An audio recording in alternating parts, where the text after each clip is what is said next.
Oke, kita lanjutkan lagi ya. Masih di bagian B tentang perubahan suhu.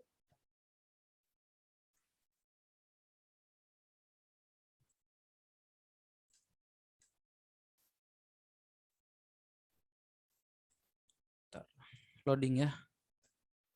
Ya, kita masuk ke pemuaian zat cair ya. Pemuaian zat cair. Tadi padat sudah selesai. Sekarang kita masuk ke pemuaian zat cair.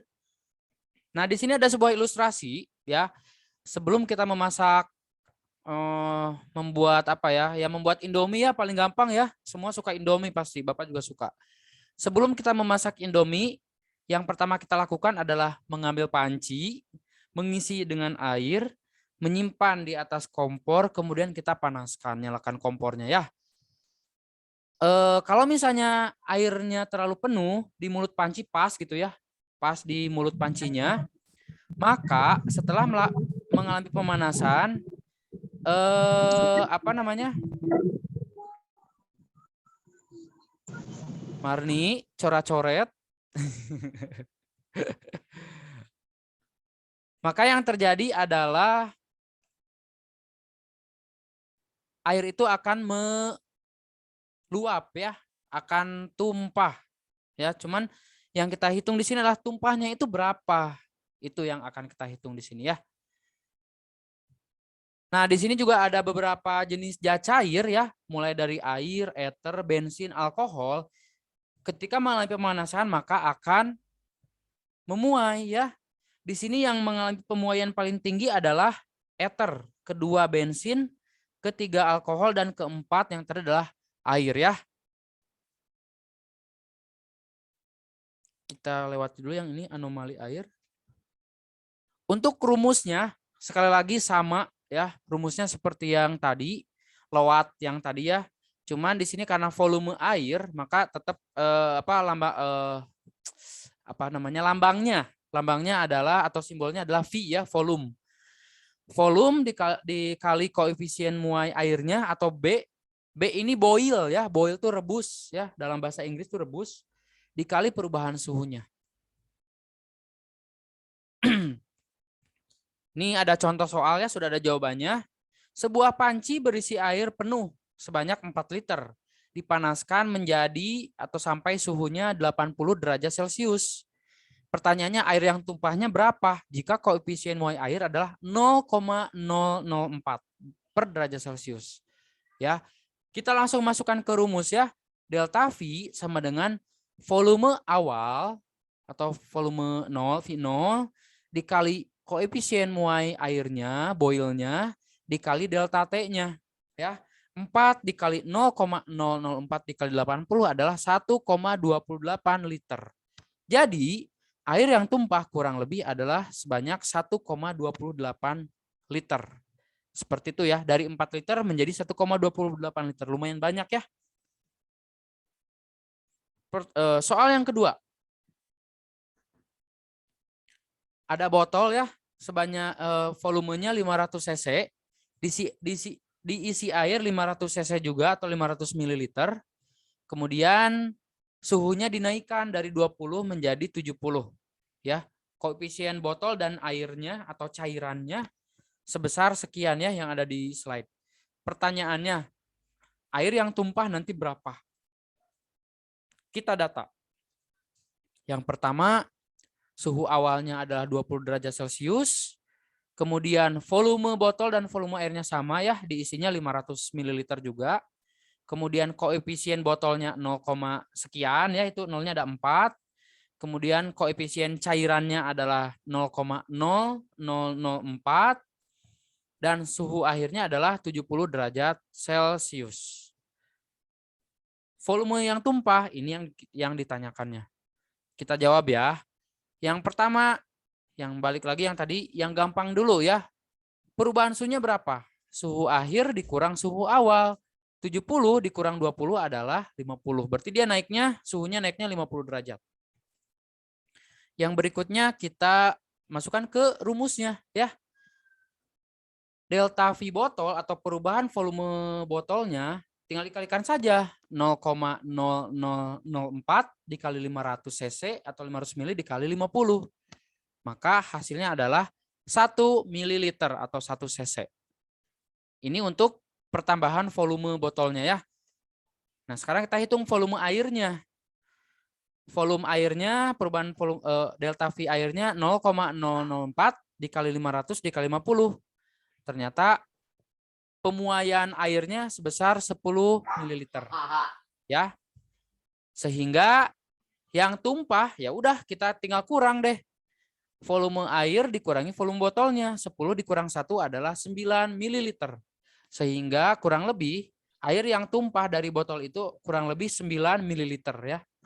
9 mililiter kemungkinan 3 sendok makan ya. 3 sendok lah. Itu ya yang tumpahnya. Itu untuk volume zat cair ya. Oke, sekarang yang terakhir. Enggak yang terakhir sih. Kedua terakhir. Kita akan bahas tentang gas ya. Volume perubahan gas.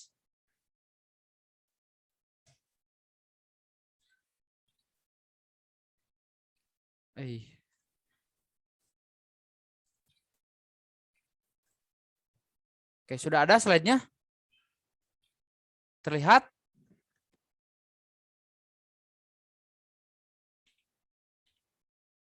Ya.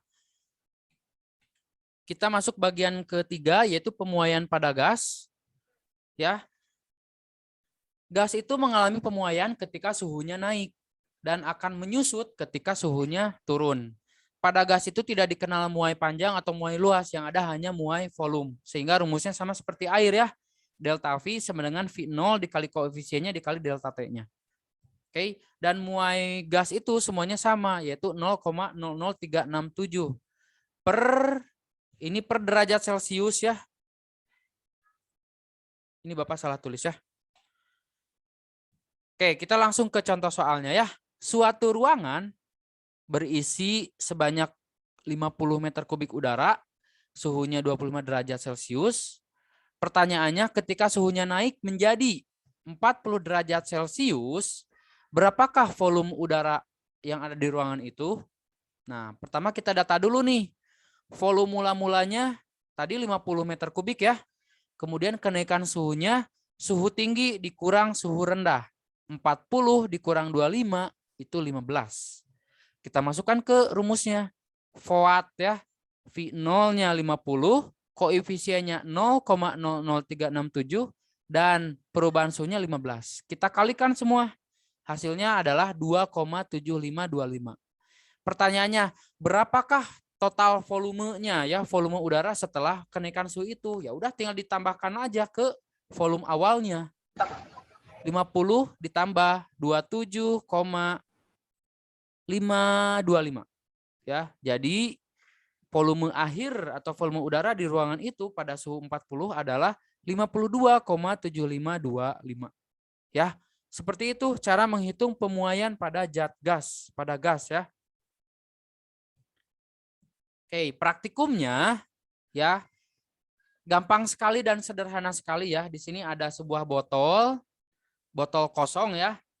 Kemudian ditaruh balon di mulut botolnya. Kemudian kita taruh di sebuah wadah di panci yang berisi air panas yang dididihkan. Kita masukkan saja botolnya ke situ. Ya. Kita diamkan, apa yang terjadi? Maka ternyata balon akan mengembang padahal kita tidak tiup ya. Botol akan mengembang. Bukan botolnya maksudnya, balonnya akan mengembang. Kenapa? Karena udara yang ada di dalam botol dan di dalam balon juga itu akan mengalami pemuaian, pembesaran ya karena ada kenaikan suhu seperti itu ya. Itu tentang gas. Slide yang paling akhir. Ini kita sekarang akan bahas tentang dalam kehidupan sehari-hari itu seperti apa Pak pemuaian itu. Nah, kita akan bahas ya. Bagaimana prinsip pemuaian dalam kehidupan sehari-hari? Itu banyak sekali dipakai ya. Contohnya yang kemarin, pemuaian pada zat cair dipakai untuk membuat termometer. Tuh ya, yang pertama. Yang kedua, pengelingan logam ya. Logam itu untuk menggabungkan dua buah logam ya, misalnya di sini ada dua buah plat. ya. Ada plat besi yang di bawah sama yang di sebelah kanan, kita ingin gabungkan. Ya, ini ada lubangnya ya. Otomatis si pakunya biar gampang untuk menggabungkannya harus dipanaskan dulu. Ya, kita panaskan dulu beberapa saat. Kemudian kedua logamnya kita rekatkan. Kita masukkan paku yang sudah dipanaskan tadi. Kemudian kita tempa. Ya, pengelingan itu maksudnya ya. Sehingga si logamnya tergabung. Aplikasi lain itu adalah pada produk-produk bimetal ya. Kenapa? Karena bimetal itu kan B2, metal itu logam. Logam, ada 2 buah logam atau lebih yang digabungkan. Ya. Kenapa? Karena 2 logam yang berbeda ini pasti memiliki koefisien yang berbeda.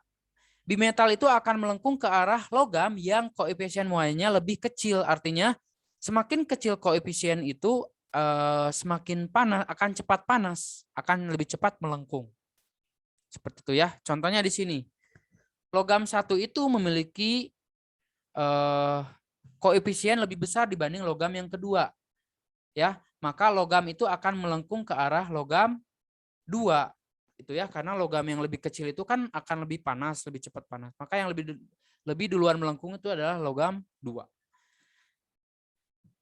Nah, ini pemanfaatan yang realnya itu di setrika ya.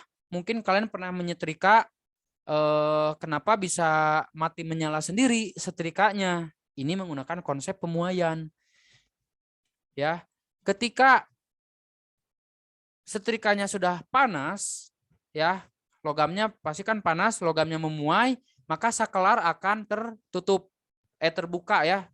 Sakelar terbuka, maka akan mati listrik si setrikanya.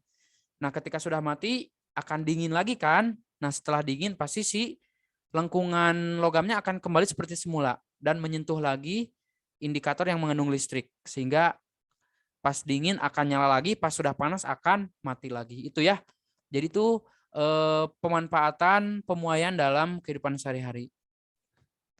Yang kedua tadi, kawat telepon, kawat listrik itu diberikan renggang atau kendor ya, biar di malam hari ketika mengkerut itu tidak putus.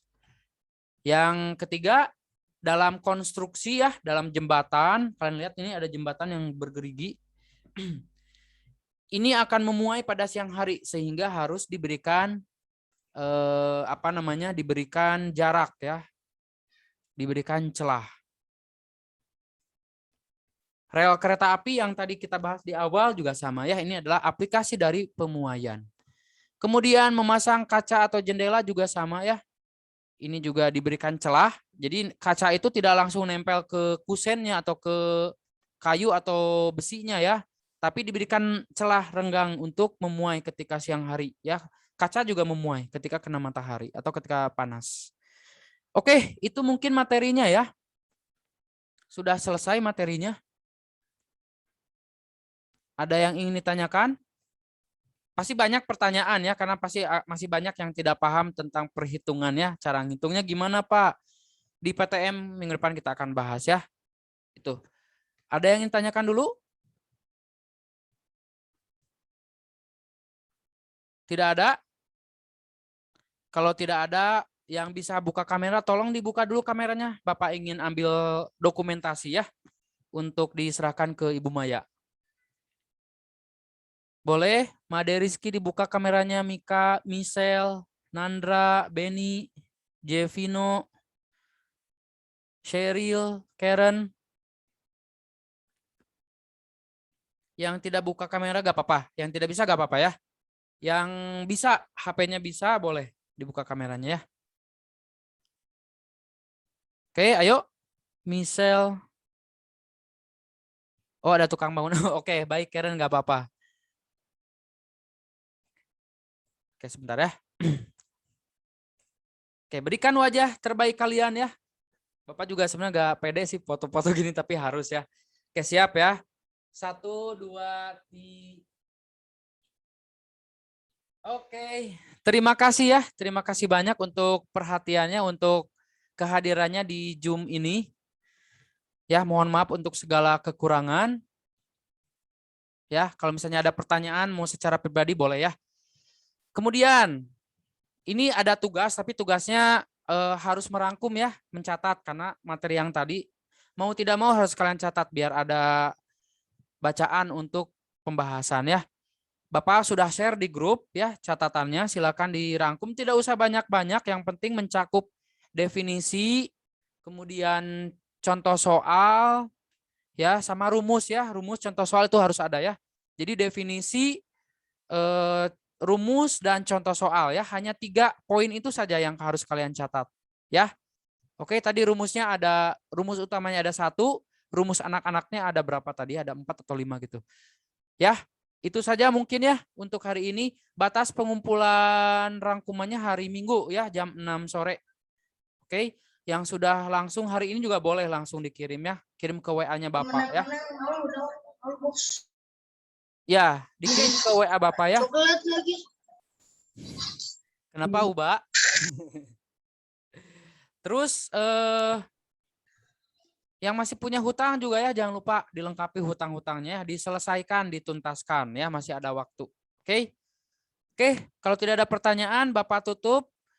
Terima kasih sekali lagi untuk perhatiannya, untuk kehadirannya. Semoga pelajaran hari ini ada yang nempel ya, ada bermanfaat buat kita dan menambah pengetahuan tentunya buat kita semua ya. Oke, sekali lagi terima kasih. Tuhan Yesus memberkati kita semua. Sampai ketemu di PTM minggu depan ya. Thank you, Pak. Ya, thank you semuanya. Terima kasih, Pak. Ya, boleh leave group. Boleh. Terima kasih, Pak. Ya.